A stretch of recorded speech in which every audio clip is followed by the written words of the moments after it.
waxaan la yaab xabaduna iyo baahiye leedahay مقول واسمان waa wareersan hadda راس baahiye مشاهد هذا بابا جابنا halkan ugu jira afxaga هو معلمين الشرع إلى دواهي ليف waa yaabay ma واحد منهم مسيسي ما حنا ما بيثن إذا هيسيسي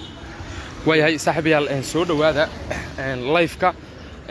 kun qofood oo live-ka toos oo daawasho ah aan geyno waxaynu si kooban idinkugu sheegi doonaa ama idinkaga dabageyn doonaa xaaladihii ugu dambeeyay ee Gurceel maadaama magaaladan dagaalo culculus ay marti gelisay iyo halka dagaalka uu ku xoogaystay iyo sida ay wax u jiraan dhimashada iyo dhaawaca la wariyay iyo wax waliba oo aad uga baahan tahay dagaaladii cuscuslaa ee Gurceel hadeertaan markaasi ka soconaya ayaan idinla wadaagi doonaa daqiiqada ka hor halkan waxaan live ka soo galay iyadoo xabadu ay si saa'id ah halkan uga socotay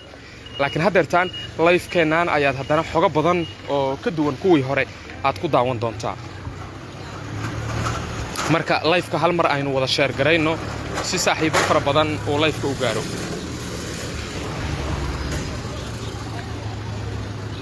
hal mar aynu live-ku wada share gareynaa si saaxiibo badan oo live-kan markaas u gaaro oo daawasho fiican uu u gaaro waayahay 800 ay haatan live-ka ku soo xirantay hal mar share gareey waa ka hooyooyinkii ayaa markaas qaadkii iska gadanaya xaaladii ugu dambeeyay Gurceel ayaanu idinla wadaagi doonaa iyo jawiga magaalada sida uu yahay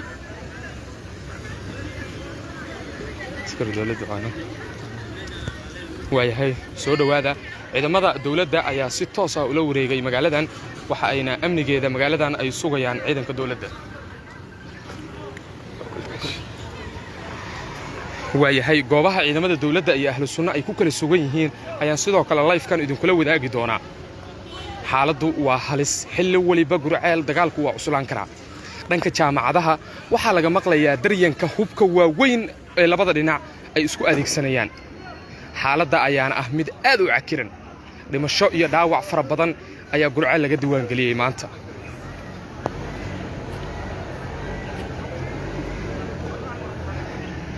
share gareeya dhammaantiin live-kan xogihii ugu dambeeyay uguna muhiimsanaa ayaad la socotaan haddii aad live-kan si toos ah u daawanayso Gurceel war kama rabtid oo wax allaala wixii macluumaad ah halkan ayaan kugula wadaagi doonaa waayahay saraakiil sarsare oo labada dhinac ayaa markaasi weli xabadda isku kulaylaya oo dhanka jaamacadda ayay xabadda u badatay waayahay saaxiibayaal marka wararkii ugu dambeeyay ee live-kan ayaynu ku soo koobi doonaa marka share gareeya muuqaalka xilligu waa kulayl dadkii ayaan isku soo baxbaxay oo bartamaha magaalada yimaaday inkastoo magaaladan ay tahay magaalo markaasi si weyn u marti gelisay dagaallo culculus oo lagu hoobtay dhowr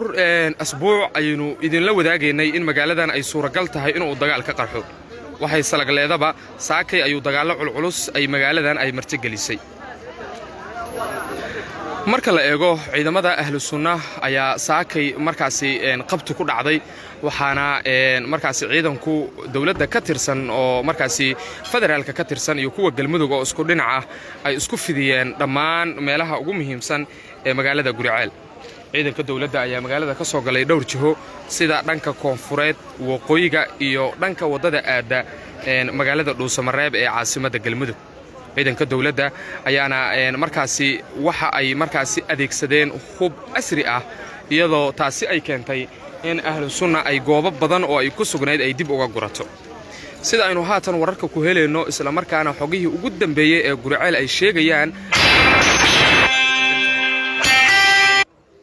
marka la eego magaalada jawigeeda laamiga waa uu degan yahay oo dadkii ayaa caadi isku dhex maraya walow wax waliba isbedeli karaan laakiin laga bilaabo Ceel Cali Faarax halka lagu magacaabo oo ah wadada markaasi aada Balambal ilaa iyo dhanka loo yaqaano jaamacadaha waxa ka soconaya dagaallo markaasi loo isku adeegsanayo hoobiyaal iyo markaasi suugag iyo qoryaha seekaawaha loo yaqaano ayaa markaasi loo isku adeegsanaya Sheekh Shaakir ayaa la inoo sheegayaa in uu ciidanka jaamacadda ku jira uu qayb ka yahay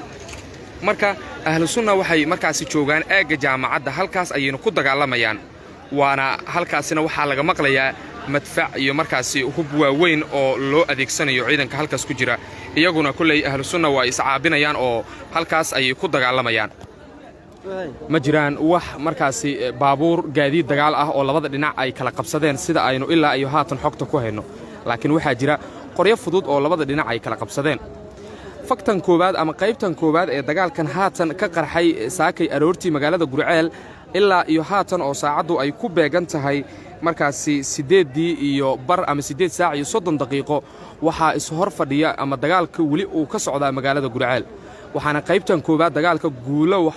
ool ah ka soo hooyay ciidanka dawladda iyo kuwa galmudug oo isgarbinaya oo markaasi hal dhinac ka wada dagaalamaya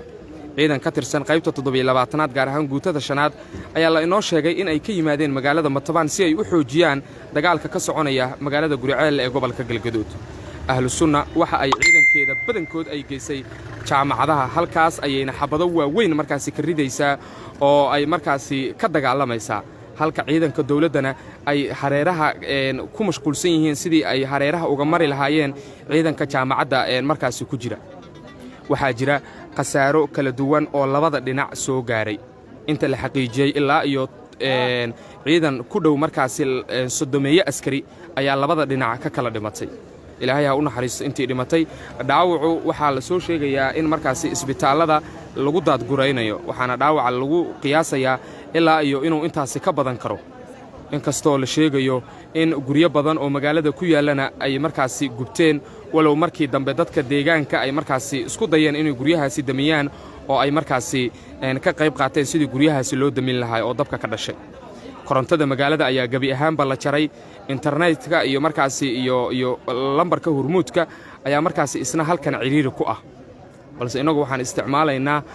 internet cable ah oo aynu markaasi live-kan iyo tibinteena tooska ah idinkaga soo baahinaynaa saaxiibayaal marka jawigii magaalada ayaa noocaas ah waana magaalada lagu kala cararay cabsidii ugu badneed ayaana hadda jirta maadaama ay suuragal tahay in ahlu sunna ay dhaqdhaqaaq sameeydo isla markaana ay markaasi weerar aan loo kala harin ay soo qaado ahlu sunna lama ogaan karo xilliga ay si toos ah u quusan karto waa niman markaasi si gaar ah u yaqaana xeeladda dagaalka 5 daqiiqo ee ugu dambayda waa suuragal in ahlu sunna soo noolaato balse haddeertaan waxaad moodaa in ahlu sunna markaasi looga gacan roon yahay haddeertaan dagaalkii ka dhacay Gurceel ciidamada dawladda ayaa shacabka magaalada u sheegay in wax dagaal kale uusan jirin isla markaana xaaladdu ay dajiyaan guryahoodana ay aadaan ilaa xaaladdu ay dhinac u dhacayso ciidamada dawladda ee markaasi saldhigga la wareegay waa ciidan huwan ah guutada 15aad ayaa howlgalladan si weyn loogu ammaanaya siba taliyaha guutadaasi General Mas'uud Maxamed Warsame waxa uu qayb weyn ka qaatay in Gurceel uu markaasi gacanta galmudug soo galiyo waa taliye u dhiifoon isla markaana fahansan xeeladaha dagaalka iyo dhinac waliba oo ay wax ka xigi karaan ciidanka gorgor ayaa iyaguna sidoo kale kaalin lixaad leh ka qaatay dagaalkan haramcad sidoo kale kaalin aan la ilaabi karin ayay dagaalkan ka qaateen iyo dhammaan qaybta 22aad dagaalkan uma aysan kala harin ciidan nabad sugidda ka tirsan Soomaaliya ayaa dagaalkan ku jiray marka dhinac walba eegto waxaad arkaysaa ciidankii dawladda oo magaalada markaas iyo dadkii dawladda markaas marka la fiirsho dadka shacabka ah ee magaalada ku sugan iyo ciidanka dawladda ka tirsan waxaaba fara badan ba ciidanka dawladda markaas ka tirsan oo markaas magaalada gabi ahaanba la wareegay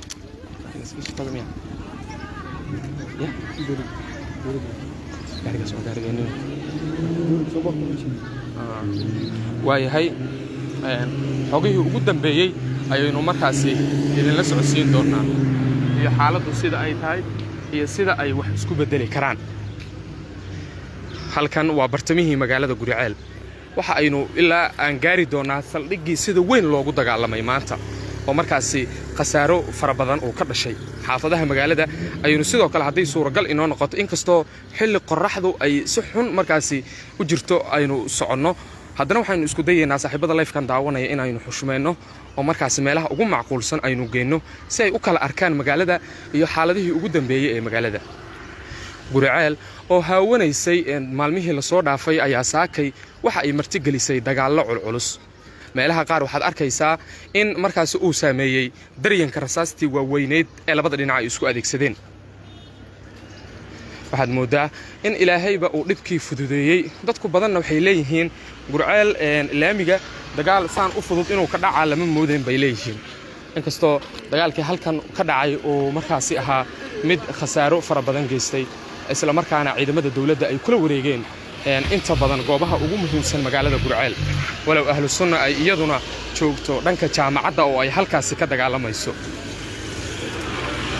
Gurceel ayaad markaasi tabinteena tooska ah ugala socotaan dhalinyarada magaalada ayaa hayn meel u taagan waxa ayna markaasi xilli waliba dhalinyaradu ay isku sheegayaan xogihii ugu dambeeyay ee magaalada iyo sida ay xaaladu tahay muuqaalkan saaxiibayaal share gareeya si uu u gaaro saaxiibo fara badan waa kuwa baabuurkaas aad u jeediin waa baabuurka waaweyn waliba nooca dawladda ayaa wadata saldhigga ayuuna haatan ku sii socdaa sida aad u jeedi kartiinba waayahay gaadiid dagaal iyo hub aad u fara badan ayay ciidamada dawladda meel waliba daadiyeen marka saaxiibayaal live-ka aynu wada share garayno si uu u gaaro saaxiibo fara badan halkan daqiiqado ka hor laguma dhiiran karin in la soo istaago waayo xabadii ugu cuslayd ayaa ka socotay hadeertaanse waata dadka sidaas ay u dhooban yihiin waayahay saaxiibo badan ayaa live-kan share garaynaya u jeeda waa waray waa ay bilaabo rabtaa miya xagee ka socotaa waa jaamacadda xabadahaas dhanka jaamacadda ay wali ka socotaa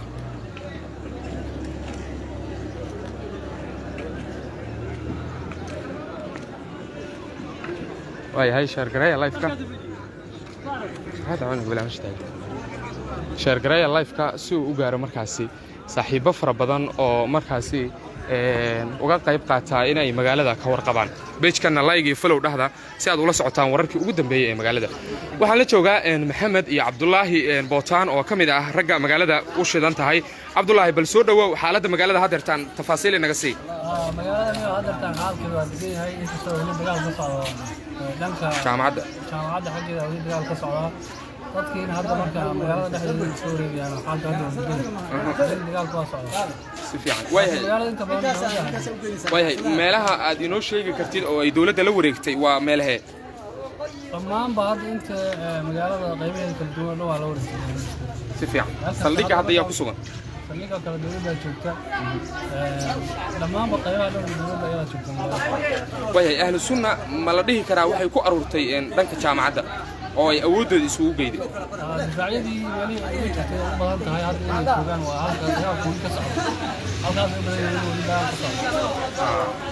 waayahay xaaladdu marka hadeertaan maxaa la filan karaa xaaladdu weli waa xilli xaalad dagaal waaye mid waxa u badan filan karaa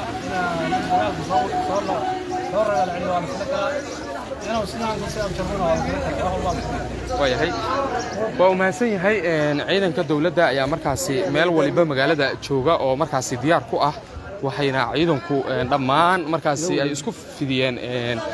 qaybaha kala duwan ee magaalada ama meelaha ugu muhiimsan ee magaalada waxaadna moodaa in xaaladdu markaasi ay haatan laga yaabo in ay sii kacdo maadaama ciidanka ahlu sunna ay suuragal tahay inay laba kacleeyaan xilli ay ku sugan yihiin jaamacadda oo ay halkaasi awooddoodii isugu geeyeen halkan waxaa si weyn ugu dagaalamay ciidanka ahlu sunna sida aad u jeediin halkaas idiin muuqanaya waa saldhigga magaalada Gurceel ciidamada dawladda ka tirsan ayaa ku sugan sida aynu xogta ku hayno oo markaasi daqiiqado ka hor gacan ku haynta saldhigga la wareegay waayahay live-kan share gareeya page-kan wariye Cabduqaadir Siisiina follow dhaha si aad ula socotaan wararkii ugu dambeeyay ee galmudug iyo caalamka oo dhan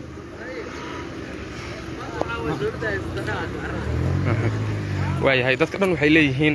in dawladda haysato ayaa markaasi magaalada ka muuqato waxaana magaalada gabi ahaanba markaasi ku sugan dad aad u fara badan oo magaalada ku soo noqonaya saaxiibayaal bal aragtidiinnu maxay tahay Gurceel ma filaysaan in sidaan fudud markaasi lagu kala bixi karo oo ciidamada dawladda ay ula wareegi karaan qaabkan fudeedka ah inkastoo dagaallo culus oo lagu hoobtay ay halkan ka dhaceen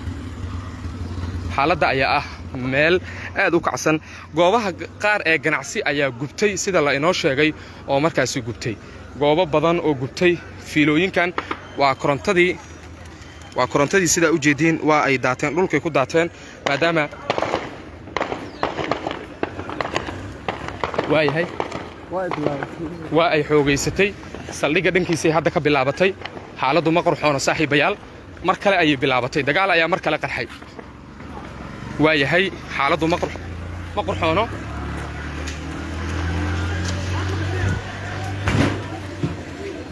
waayahay saaxiibayaal xaaladdu ma qurxoono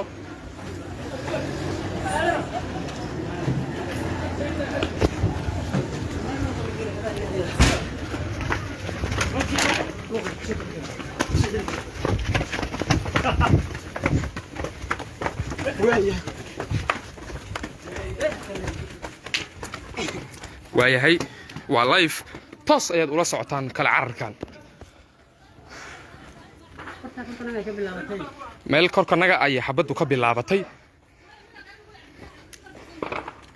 waayahay xagee lagu waday ma dhaawac culusa soo gaari ma dhaawac hadda ahaa cabdibilaal saar hadda xabaddan xagee ka dhacaysaa ceelka sokadiisa ceel abshir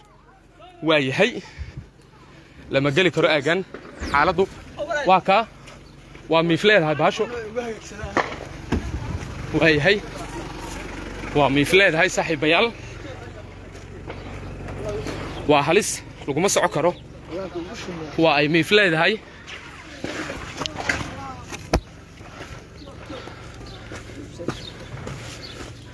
ilaahay hana badbaadsho waa ay miif leedahay saaxiibayaal bisinko caadigiina kaas ugu dhacday waayahay sheergareeya dhammaan muuqaalka sheergareeya waa ay miif leedahay saaxiibayaal sheergareeya waa ay miif leedahay saldhiggii ayaa mar kale la isku haystaa waayahay waraa halkaas ku dhacday ma arkeedi caadiina oo ku hormartay ma arkeedi warjoog kala cuni waal masalada ma orto ka bal waayahay saaxiibayaal waa miif leedahay halis waaye xaaladdu halis waaye lama oga xabaddan meelay ka dhacayso laakiin aad ay markaasi dareenka rasaas haye maxaa maqlaysaa indhahaaga maxaa ku arkaysaa layfaa ku jirtaa si toosaa lagu daawanayaa haa bal ka waran xaaladda magaalada jawgeeda waayahay waa ay mahadsan tahay waa ay miif leedahay haddeertaan waxay maraysaa xabaddu meesha ugu xumeed abid sababtoo ah xaaladdu ma fiicno korkeenna ayay markaasi aad uga kor dhacday laakiin ilaaha naga badbaadishay waayahay wiilkan wuxuu gacanta ku hayaa sande wuxuu gacanta ku hayaa sidaa u jeedin saaxiibayaal fooqaq badan oo la isku isticmaalay meeshan hore ayuu dabcan ka soo aruuriyey fooqaqan dhammaantood waa la isku isticmaalay waa halis jawiga magaalada xaaladdu haddayse sidaan ay ku sii socoto waxaa suuragal ah in mar kale uu qarxo dagaallo culculus oo lagu hoobto waayahay dhammaan sheergareeya muuqaalkan halis ayaynu ku jirnaa mid ka mid ah xaafadaha magaalada ayaynu ku sugannahay maadaama bartamihii laamiga la isku qabsaday waayahay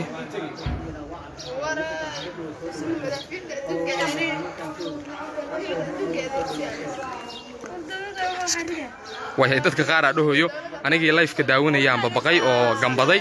marka waa mas-uuliyaddan ina saaran in aynu saaxiibadan la wadaagno wararka iyo warbixinnada gulceel ka soo yeeraya sheergareeya marka muuqaalka waayahay haddeertaan waxay maraysaa xaaladdu meeshii ugu dambeeyey